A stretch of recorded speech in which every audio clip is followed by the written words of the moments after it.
Hola, buenas tardes. Mi nombre es María Virtud Berenguer Segura y vamos a leer la grande doctrina de la Biblia. El gobierno civil. En los Estados Unidos de América se habla y se escribe mucho sobre la separación de la Iglesia y el Estado. En sus orígenes, esta idea llamaba la atención sobre dos instituciones diferenciadas, ambas creadas por Dios, ordenadas por Dios, que debían rendirle cuenta a Dios, o que estaban bajo las órdenes de Dios. Cada institución tenía que desarrollar tareas distintas y ninguna debía usurpar la esfera de autoridad de la otra. La tarea de la Iglesia es predicar el Evangelio, administrar los sacramentos, proteger las almas de sus miembros, etc. Estas tareas no le corresponden al Estado. La responsabilidad del Estado es ordenar la sociedad, cobrar impuestos, regir el comercio y la sociedad, mantener las fuerzas armadas, proteger la vida y la propiedad, etc. Estas no constituyen parte de la tarea de la Iglesia. Al Estado se le da el poder de la espada a la Iglesia. No.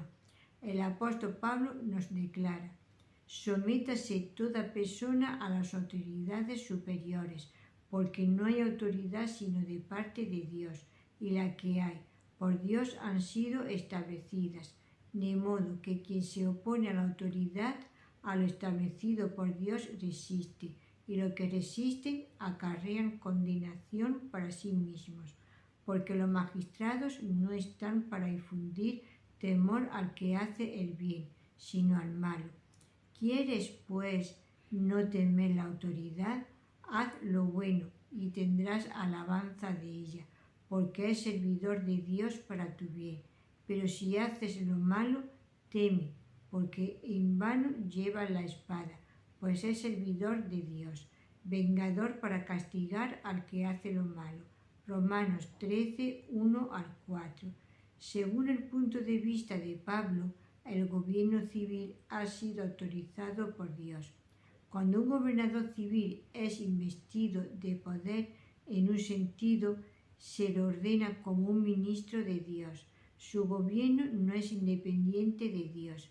Los ministros de Westminster escribieron: Dios, el Supremo, Señor y Rey de todo el mundo, ha ordenado a los magistrados civiles para que bajo su égida estén por sobre el pueblo, para su propia gloria y para el bien público.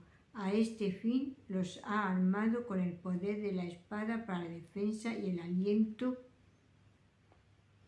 de quienes hacen el bien y para el castigo de quienes practican el mal. Los magistrados civiles no pueden asumir para sí la administración de la palabra o de los sacramentos, o el poder de las llaves del reino o el cielo, ni siquiera interferir sobre los temas de la fe. En nuestros días, el concepto de separación de la Iglesia y el Estado ha sido ampliamente reinterpretado y malinterpretado para significar la separación del Estado y Dios. Cada vez más, el gobierno busca evitar quedar bajo Dios, procura un poder y una autoridad autónoma. Cuando la Iglesia le grita falta, se critica a la Iglesia por entrometerse en los asuntos del Estado. La Iglesia, sin embargo, no está tratando de usurpar las funciones del Estado. La Iglesia, al ofrecer su crítica profética, está llamando al Estado a ser el Estado como Dios lo ordenó y lo gobierna. Hay un sentido en el cual el Evangelio es sin ningún rubor político. Declara que Jesús es el Rey de Reyes y el Señor de Señores. Jesús ocupa el sitial de máxima autoridad. Todos los magistrados inferiores son responsables ante él sobre cómo han ejercido su gobierno. El magistrado civil tiene el poder de la espada. El Estado está autorizado para usar la fuerza para asegurar la justicia y proteger sus fronteras.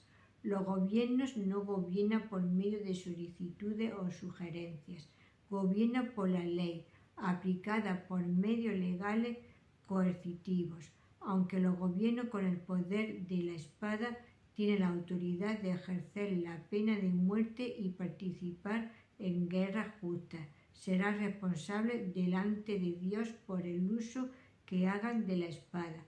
La Biblia alienta a los cristianos a ser modelos de obediencia civil siempre que sea posible. Honramos a Cristo orando por aquellos que están en autoridad sobre nosotros y siendo sumisos y obedientes a sus leyes. Debemos hacer todo lo posible para cumplir con nuestra obediencia civil. Debemos obedecer a los magistrados siempre y cuando no nos ordenen hacer algo que Dios prohíbe o nos prohíban hacer algo que Dios ordena. En estos dos casos no solamente podemos desobedecer a las autoridades, sino que debemos desobedecerlas. Resumen. 1. La Iglesia y el Estado son dos instituciones diferenciadas, ordenadas por Dios y responsables ante Él por sus respectivas tareas. 2. La autoridad civil fue ordenada por Dios y tiene el poder de la espada. 3. Ningún gobierno es autónomo. Ningún gobierno puede ser independiente de Dios. 4. Cuando los gobiernos buscan ser autónomos, el deber de la Iglesia es criticarlos. 5. La obediencia a la autoridad de gobierno es un deber sagrado para todos los cristianos. La ley civil debe ser cumplida escrupulosamente siempre que no sea contraria a la palabra de Dios. Pasaje bíblico para la reflexión. 2 Crónicas 26, 16 al 20.